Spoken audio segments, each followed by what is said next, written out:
Hello student, स्वागत है आपका वाइस स्टडी पॉइंट पर। आज हम अपनी 10 डे सीरीज जो यूपी स्पेशल जीके की है उसका आज हम डे 4 करने वाले हैं। तो आज फिर से हम 30 क्वेश्चन लगाएंगे।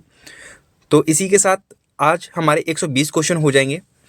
तो ऐसे ही आप इसको फॉलो करते रहिए सीरीज को, आपको बहुत ही बेनिफिट मिलेगा। आपके आने वाले एग्जाम, कोई सा भी यूपी स्टेट लेवल का कोई सा भी एग्जाम हो, आप इससे फाइट कर सकते हो। यूपी की जीके इससे बाहर नहीं आने वाली है। तो चलते हैं पहले क्वेश्चन की तरफ। आज का हमारा पहला क्वेश्चन है, अति लोकप्रिय धार्मिक पत्रिका कल्याण कहाँ से प्रकाशित होती है? मथुरा से, गोरखपुर से, ऋषिकेश से या वाराणसी से? तो इस क्वेश्चन का राइट आंसर हो जाएगा आपका ऑप्शन नंबर बी, गोरखपुर से। तो जो कल्याण पत्रिका है, जो कि एक धार्मिक पत्रिका है, ये कहाँ से प्रकाशित होती है? गोरखपुर से। और एक चीज़ और जान लो, जो गीता प्रेस है वो गीता प्रेस भी कहाँ पर है? उसका हेडक्वार्टर गोरखपुर में है। नेक्स्ट, पत्रकारिता से संबंधित और क्वेश्चन देख लेते हैं। हिंदी का प्रथम पत्र उद्दंड मार्तंड 30 मई 1826 को जो पब्लिश किया गया था, उसके संपादक कौन थे? तो पंडित जुगल किशोर शुक्ल इसके संस्थापक थे, जो कि कहाँ के रहने वाले थे? कानपुर। उत्तर प्रदेश में जारी पहला हिंदी पत्र कौन सा था? तो बनारस अखबार था, जिसको कि 1845 में संपादित किया गया था। बनारस अखबार को प्रकाशित करवाया था किसने? तो बनारस अखबार को किसने प्रकाशित करवाया था? राजा शिव प्रसाद ने। ब्रह्म समाज के सिद्धांतों की पत्रिका तत्वबोधिनी का प्रकाशन कहाँ से होता है? तो बरेली से होता है। वर्ष 1920 में वर्तमान पत्रिका का प्रकाशन कहाँ से हुआ था? वाराणसी से। तो जो वर्तमान पत्रिका है, इसका प्रकाशन कहाँ से हुआ 1920 में? वाराणसी से। उर्दू अखबार जामे जहानुमा 1822 ईस्वी में जिसका प्रकाशन हुआ था, इसका प्रकाशन करने वाले संपादक सदा सुखलाल प्रदेश के किस जनपद में रहते थे? तो इसका आंसर हो जाएगा मिर्जापुर। नेक्स्ट क्वेश्चन, भारतीय भाषाओं के रक्षा व विकास हेतु हिंदुस्तानी अकेडमी की स्थापना कहाँ की गई? आगरा, वाराणसी, लखनऊ, इलाहाबाद। तो इस क्वेश्चन का राइट आंसर हो जाएगा हमारा ऑप्शन नंबर डी, इलाहाबाद। तो भाषाओं से संबंधित है। भारतीय भाषाओं के रक्षा व विकास हेतु हिंदुस्तानी अकादमी कहाँ पर स्थापित की गई? ये की गई इलाहाबाद में। अब देख लेते हैं कुछ प्रमुख नगरों के कुछ उपनाम दिए गए हैं, उनको देख लेते हैं कि किन नगरी को किस नाम से पुकारा जाता है। तो प्रयागराज को कुंभ नगरी, संगम नगरी, अमरूद नगरी के नाम से ये प्रसिद्ध है प्रयागराज। मेरठ किस नाम से प्रसिद्ध है? क्रांति नगर और कैंची नगर के नाम से प्रसिद्ध है। प्रतापगढ़ आंवला नगरी के नाम से जाना जाता है। कानपुर चर्मनगर, उद्योग नगर, उत्तर भारत का मैनचेस्टर कहा जाता है इसे। नोएडा की बात करें तो ये उत्तर प्रदेश का शो विंडो है। अगर हस्तिनापुर की बात करें यानी कि मेरठ की बात करें तो ये जैन समुदायों का काशी है। अगर हम बात करें कन्नौज की तो इसको इत्र नगरी या खुशबुओं का शहर कहा जाता है। चंदौली की बात करें तो चंदौली को धान का कटोरा कहा जाता है। फिरोजाबाद की बात करें तो इसको चूड़ी नगरी और सुहाग नगरी कहा जाता है। मुरादाबाद को क्या कहा जाता है? पीतल नगरी और बर्तनों का शहर कहा जाता है। जौनपुर को कहा जाता है सिराज ए हिंद और पूर्व का सिराज। तो ये कुछ नगरियों के उपनाम थे जो हमने देखे, ये भी आपको याद रखने पूछ ले जाते हैं। नेक्स्ट क्वेश्चन पर चलते हैं। प्रदेश में मिड डे मील कार्यक्रम कब आरंभ किया गया? वर्ष 1985 में, वर्ष 1997 में, वर्ष 1990 में या वर्ष 1995 में? तो इस क्वेश्चन का राइट आंसर हो जाएगा आपका ऑप्शन नंबर डी, वर्ष 1995 में चालू की गई थी मिड डे मील स्कीम। इस स्कीम के तहत जो सरकारी प्राथमिक स्कूल होते हैं उनमें मुफ्त में खाना दिया जाता है बच्चों को। अब बात योजनाओं की हुई है तो देख लेते हैं और अन्य योजना जो हैं उनके बारे में देख लेते हैं। तो दीनदयाल उपाध्याय राज्य कर्मचारी कैशलेस चिकित्सा योजना ये कब चालू की गई? 21 जुलाई 2022 में लॉन्च हुई थी। राज्य सरकार के 22 लाख कर्मचारियों या पेंशनरों को कैशलेस चिकित्सा सुविधा उपलब्ध कराई जाएगी इस योजना के तहत। Uttar Pradesh free smartphone tablet योजना ये 25 दिसंबर 2021 में चालू की गई और यह योजना स्नातक, परास्नातक, तकनीकी शिक्षा में अध्ययनरत 1 करोड़ छात्रों को पढ़ाई में मदद करने के हेतु स्मार्टफोन और टैबलेट देने के लिए संबंधित है। उत्तर प्रदेश पेंशन योजना, तो ये वृद्धावस्था जो पेंशन होती है, सीनियर सिटीजनशिप जो पेंशन होती है, ये कब चालू की गई? उत्तर प्रदेश में 17 दिसंबर 2021 में चालू की गई। इसका उद्देश्य सभी निराश्रित महिला, विकलांग, वृद्धजनों को 500 के स्थान पर 1000 रुपये प्रति माह पेंशन, मजदूरों को अगले 4 महीने के लिए 500 प्रति माह भत्ता तथा कुष्ठ रोगियों को 3000 रुपये प्रति माह पेंशन का प्रावधान किया गया है। आत्मनिर्भर किसान एकीकृत विकास योजना, ये कब चालू की गई? 30 सितंबर 2021 में चालू की गई। इसका उद्देश्य किसानों को लाभ पहुंचाने के उद्देश्य से है। 2725 जो उत्पादक संगठनों एफपीओ का गठन, जिसमें 27.25 लाख शेयर धारक किसान होंगे। उत्तर प्रदेश मातृभूमि योजना, यह 15 सितंबर 2021 में चालू की गई। ग्रामीण अर्थव्यवस्था और बुनियादी ढांचे को मजबूत करने वाली परियोजना में आम आदमी को 50% लागत व्यय के साथ शामिल करना इसका उद्देश्य है और शेष 50% का हर्जाना सरकार वहन करेगी। उत्तर प्रदेश बाल सेवा योजना, ये कब चालू की गई? 29 मई 2021 में चालू की गई। इसके अंतर्गत कोविड-19 के कारण अनाथ हुए बच्चों को 4000 रुपये प्रति माह की आर्थिक सहायता देने का प्रावधान किया गया है। उत्तर प्रदेश कोविड इमरजेंसी वित्त पोषण योजना, ये कब चालू की गई? 15 मई 2021 में चालू की गई। इसके द्वारा पात्र विनिर्माण इकाइयों की स्थापना हेतु कुल व्यय का 25% या अधिकतम 10 करोड़ रुपए तक की आर्थिक सहायता का प्रावधान करना है। अभ्युदय योजना की बात करें तो ये कब चालू हुई थी? 15 फरवरी 2021 में चालू हुई थी। इसका उद्देश्य गरीब प्रतियोगी छात्रों को निःशुल्क परीक्षा तैयारी कराने से है। किसान कल्याण मिशन योजना, ये जनवरी 2021 में चालू की गई और इसका उद्देश्य किसानों की आय को दोगुना करना है। नेक्स्ट क्वेश्चन, निम्न में से किस से उत्तर प्रदेश की सीमा नहीं लगती है? राजस्थान, पंजाब, हरियाणा या इनमें से कोई नहीं? तो इस क्वेश्चन का राइट आंसर हो जाएगा ऑप्शन नंबर बी, पंजाब। तो उत्तर प्रदेश की सीमा पंजाब से नहीं लगती है, राजस्थान से लगती है, हरियाणा से लगती है। तो देख लेते हैं किस किस से सीमा लगती है। उत्तर प्रदेश से सटे हुए राज्यों की कुल संख्या कितनी है?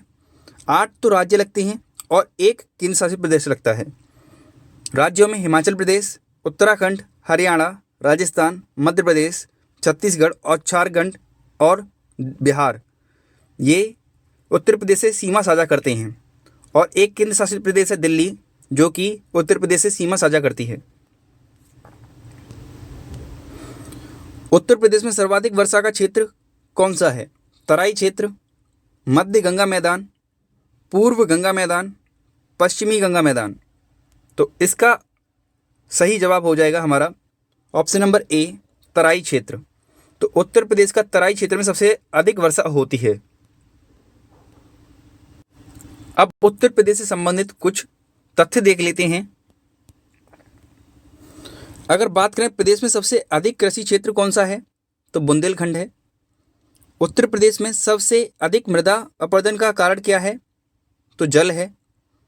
राज्य में मृदा अपरदन के कारण से सबसे ज़्यादा प्रभावित राज्य जिला कौन सा है? इटावा।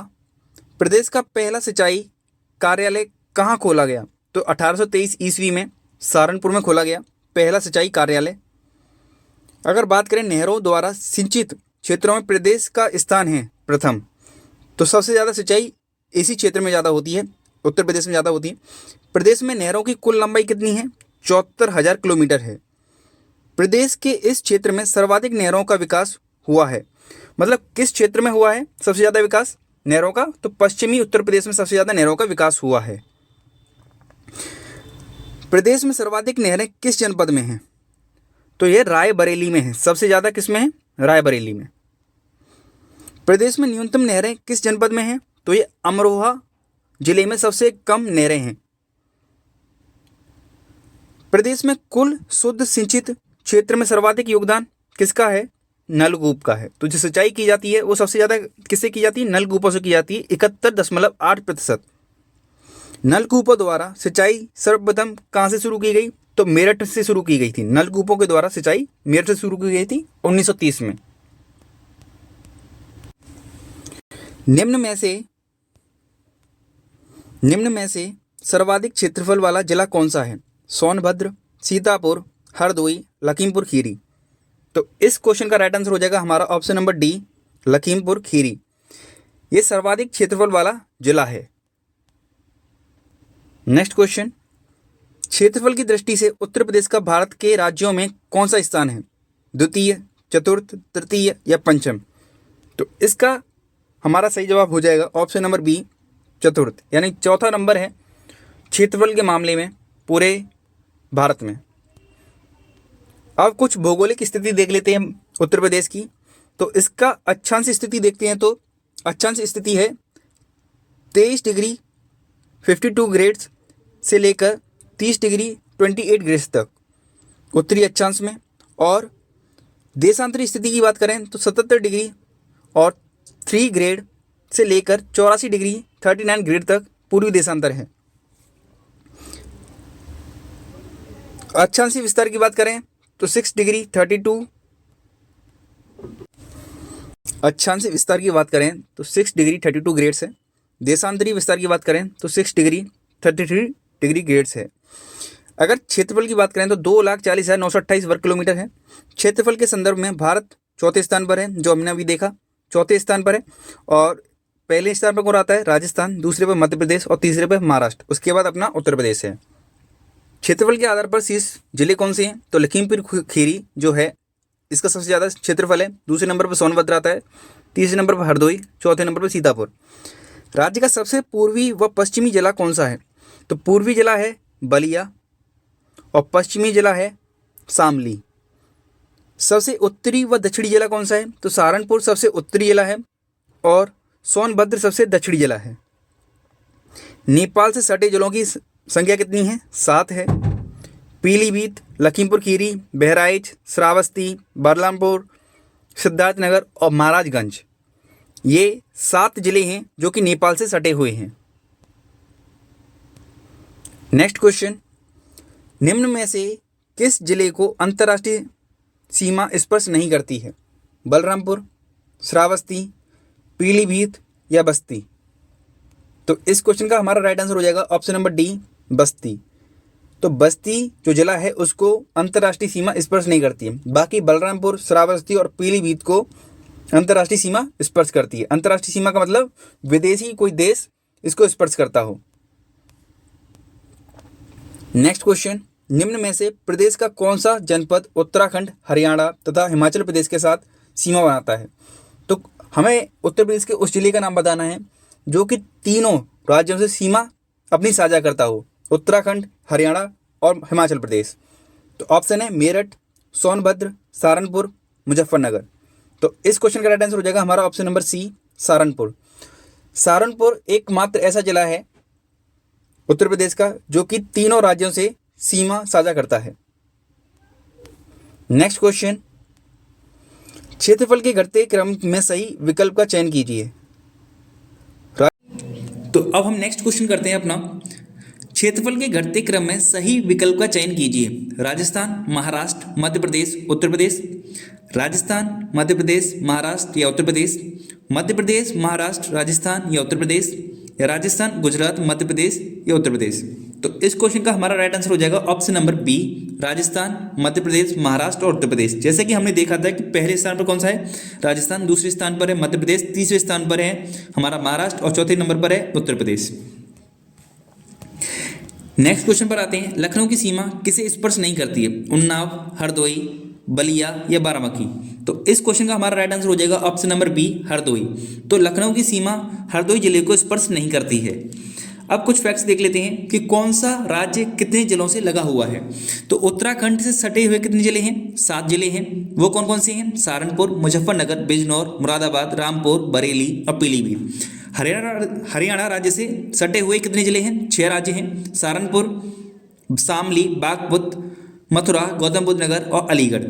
मध्य प्रदेश राज्य से बात करें तो कितने सटे हुए जिले हैं? 11 हैं।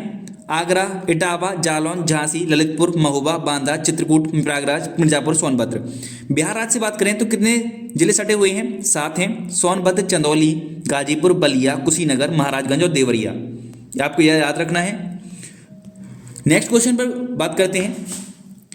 पश्चिम में कौन सी नदी काफी हद तक उत्तर प्रदेश की सीमा निर्धारित करती है? चंबल, केन, गंगा या यमुना? तो इस क्वेश्चन का हमारा राइट आंसर हो जाएगा ऑप्शन नंबर डी, यमुना। तो पश्चिम में यमुना नदी काफी हद तक उत्तर प्रदेश की सीमा निर्धारित करती है।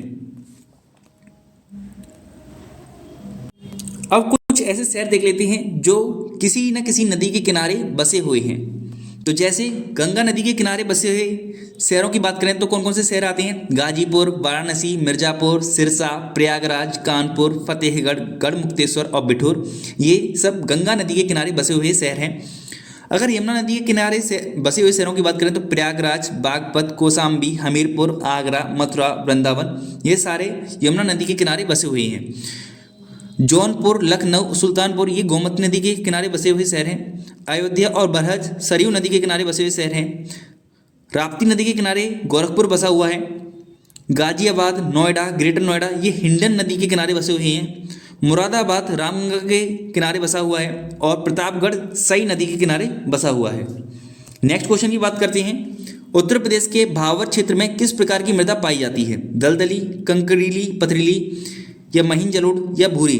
तो इस क्वेश्चन का राइट आंसर हो जाएगा हमारा ऑप्शन नंबर बी, कंकरीली और पथरीली मिट्टी पाई जाती है भावर क्षेत्र में। नेक्स्ट क्वेश्चन, हाँ, अब मृदा से संबंधित कुछ फैक्ट्स की बात कर लेते हैं। गंगा यमुना के मैदान में मुख्य रूप से कौन सी मृदा पाई जाती है? जलोढ़ मृदा पाई जाती है गंगा यमुना के मैदान में। प्राचीनतम कोप मिट्टी की बात करें तो इसको क्या कहते हैं? बांगर कहते हैं। और नवीन कोप मिट्टी की बात करें तो इसको खादर कहते हैं। तो नवीनतम मिट्टी कौन सी है? खादर। और पुरानी मिट्टी किसे कहते हैं? बांगर को। दोमट, मटियार, बलुई, दोमट, बूंद या पुरातन कोप मिट्टी के नाम से कौन सी मिट्टी को जाना जाता है? बांगर मिट्टी को, जैसा कि हमने अभी ऊपर देखा था। स्थानीय भाषा में नई जलोढ़, बलुआ मिट्टी या मटियार मिट्टी किसे कहा जाता है? खादर मिट्टी को कहा जाता है। तो जलोढ़ मिट्टी आ जाए या बलुआ मिट्टी आ जाए या मटियार मिट्टी आ जाए तो ये कौन सी मिट्टी है? खादर मृदा है, नवीनतम मृदा है। अब बात करें स्थानीय भाषा में दोमट एवं बलुई मिट्टी किसको कहा जाता है? करियार और धनका मिट्टी को कहा जाता है। प्रदेश के पूर्वी भाग में बांगर मिट्टी को क्या कहा जाता है? उपरहार मिट्टी कहा जाता है। जलोढ़ मिट्टी का निर्माण किससे हुआ है? कोप से, कीचड़ से और बालू से इसका निर्माण हुआ है। जलोढ़ मृदा में अधिकता होती है किस चीज़ की? पोटास और चूना की इसमें अधिकता होती है। जलोढ़ मृदा में किस चीज़ की कमी होती है? फॉस्फोरस, नाइट्रोजन और जैव तत्वों की इसमें कमी होती है। नेक्स्ट क्वेश्चन, उत्तर प्रदेश के किस जिले में सबसे कम वर्षा होती है? उत्तर प्रदेश के किस जिले में सबसे कम वर्षा होती है? ललितपुर, झांसी, बांदा, मथुरा। तो इस क्वेश्चन का हमारा राइट आंसर हो जाएगा ऑप्शन नंबर डी, मथुरा। तो उत्तर प्रदेश के किस जिले में सबसे कम वर्षा होती है? मथुरा में सबसे कम वर्षा होती है। नेक्स्ट क्वेश्चन, उत्तर प्रदेश में प्रमुख रबी फसलें कौन सी हैं? गेहूं, चना, मटर, जौ, या फिर गेहूं, मक्का, जौ, अलसी, या फिर गेहूं, कपास, गन्ना या मक्का, या ये सारे ही रबी फसलें। तो इस क्वेश्चन का हमारा राइट आंसर हो जाएगा ऑप्शन नंबर ए, गेहूं, चना, मटर, जौ, ये रबी फसलें हैं जो कि उत्तर प्रदेश में प्रमुख रूप से उगाई जाती हैं। अब यहाँ पर एक क्वेश्चन को तो आप जो ऑप्शन है उसको एलिमिनेट कर सकते हो क्योंकि इसमें कपास और कपास एक खरीफ फसल है। नेक्स्ट क्वेश्चन, हाँ, थोड़ा सा जान लेते हैं कि कौन सी फसलें होती हैं और कौन सी प्रमुख फसलें हैं उत्तर प्रदेश की, हम ये जान लेते हैं। तो 3 तरीके की फसल होती हैं, हम ये जानते हैं, रबी, खरीफ और जायद की फसलें। ये 3 प्रमुख फसलें हैं। अब इसमें रबी की बात करें तो रबी फसलों के अंतर्गत कौन सी फसलें आती हैं? गेहूं, जौ, मटर, चना, सरसों, लाही एवं आलू आदि फसलें उगाई जाती हैं रबी फसलों के अंदर। खरीफ की बात करें तो खरीफ में चावल, धान जिसे कहा जाता है, गन्ना, ज्वार, बाजरा, मक्का, कपास, सुनई एवं कुछ दलहन फसलें का उत्पादन किया जाता है खरीफ फसलों के अंतर्गत। जायद की फसलों में कौन कौन से आते हैं? तंबाकू, खरबूजा, तरबूज, ककड़ी, काशीफल एवं प्याज का उत्पादन किया जाता है जायद की फसलों में। नेक्स्ट क्वेश्चन, उत्तर प्रदेश की अर्थव्यवस्था किस पर आधारित है? मत्स्य पालन, कृषि, कपड़ा या खनन? तो इस क्वेश्चन का राइट आंसर हो जाएगा ऑप्शन नंबर बी, कृषि। तो उत्तर प्रदेश की अर्थव्यवस्था ज्यादातर कृषि पर आधारित है। नेक्स्ट क्वेश्चन, आंवले का सर्वाधिक उत्पादन करने वाला जिला कौन सा है? जौनपुर, प्रतापगढ़, रायबरेली, सुल्तानपुर। तो इस क्वेश्चन का हमारा राइट आंसर हो जाएगा ऑप्शन नंबर बी, प्रतापगढ़। इसको आंवला नगरी भी कहा जाता है, प्रतापगढ़ को। अब देख लेते हैं लीची कहाँ पर की जाती है, सहारनपुर एवं मेरठ में की जाती है। अदरक किया जाता है बुंदेलखंड के क्षेत्र में, उत्तर प्रदेश के बुंदेलखंड क्षेत्र में किया जाता है अदरक सबसे ज़्यादा, और बुंदेलखंड के क्षेत्र में ही हल्दी सबसे ज़्यादा की जाती है। अगर केला की बात करें तो ये उत्तर प्रदेश के वाराणसी, कौशाम्बी और इलाहाबाद और गोरखपुर जिले में की जाती है। अमरूद की खेती की बात करें तो इलाहाबाद, कौशाम्बी, बदायूं, कानपुर, बरेली एवं फैजाबाद में की जाती है। नेक्स्ट क्वेश्चन, उत्तर प्रदेश में सिंचाई का सबसे बड़ा स्रोत क्या है? नहर, तालाब, नलकूप या कुआं? तो इस क्वेश्चन का राइट आंसर क्या हो जाएगा हमारा ऑप्शन नंबर सी, नलकूप। जैसा कि अभी हमने बात की थी 71.08% हम नलकूप की सहायता लेते हैं सिंचाई करने में उत्तर प्रदेश में। नेक्स्ट क्वेश्चन, उत्तर प्रदेश में किसान बही योजना कब लागू की गई थी? 2002 में, 1982, 1972 या 1992? तो इस क्वेश्चन का हमारा राइट आंसर हो जाएगा ऑप्शन नंबर डी, वर्ष 1992 में किसान बही योजना लागू की गई। अब देख लेते हैं कि कौन सा मिशन कब लागू किया गया था उत्तर प्रदेश में। तो भूजल संरक्षण मिशन ये 17 अगस्त 2017 में चालू किया गया था।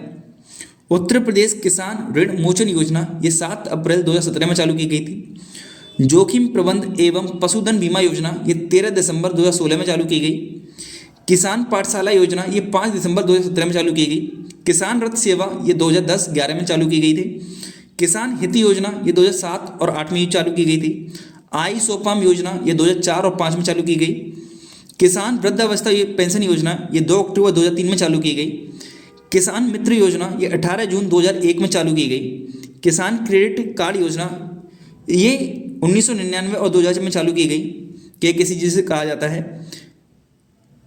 किसान बही योजना ये 1992 में चालू की गई और समेकित बंजर भूमि विकास कार्यक्रम ये 1991-92 में चालू किया गया।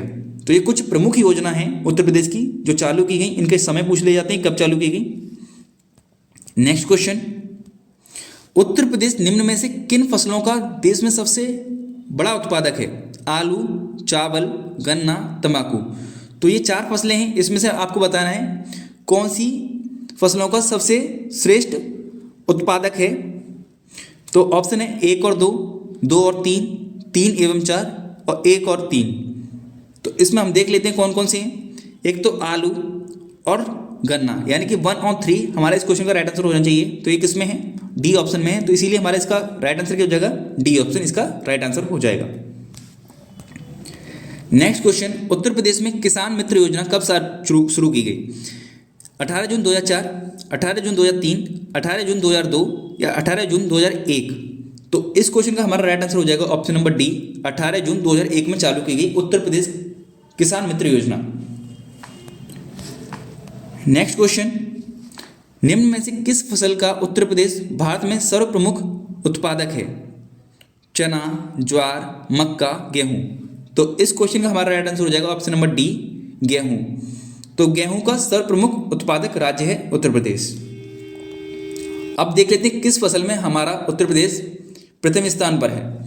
तो कुल सिंचित क्षेत्रफल में उत्तर प्रदेश पहले स्थान पर है। कुल गेहूं उत्पादन में पहले स्थान पर है। कुल गन्ना उत्पादन में पहले स्थान पर है।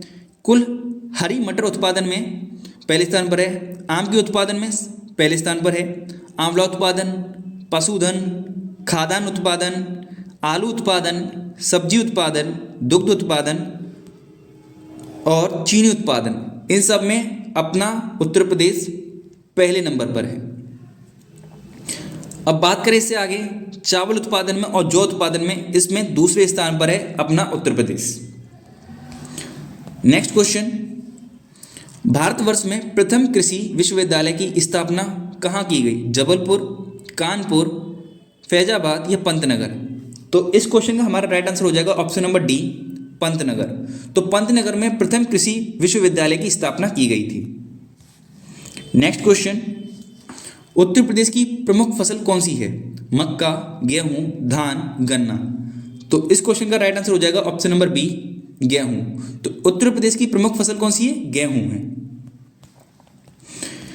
नेक्स्ट क्वेश्चन, लाल मिट्टी कहाँ पाई जाती है? आगरा, मथुरा में, एटा मैनपुरी में, सीतापुर बाराबंकी में या मिर्जापुर झांसी में?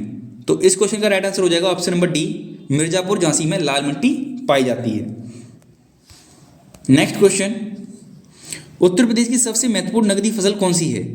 आलू, गन्ना, गेहूं या दलहन? तो इस क्वेश्चन का राइट आंसर हो जाएगा हमारा ऑप्शन नंबर बी, गन्ना। तो उत्तर प्रदेश की सबसे महत्वपूर्ण नकदी फसल कौन सी है? गन्ना है। नेक्स्ट क्वेश्चन, उत्तर प्रदेश की प्रमुख वाणिज्य फसल कौन सी है? कपास, जूट, गन्ना या तिलहन? तो इस क्वेश्चन का भी हमारा राइट आंसर हो जाएगा ऑप्शन नंबर सी, गन्ना। उत्तर प्रदेश की प्रमुख वाणिज्य फसल कौन सी है? गन्ना है। नेक्स्ट क्वेश्चन, निम्न में से किस दलहन फसल का क्षेत्र उत्तर प्रदेश में सर्वाधिक है? मूंग, अरहर, मटर या चना?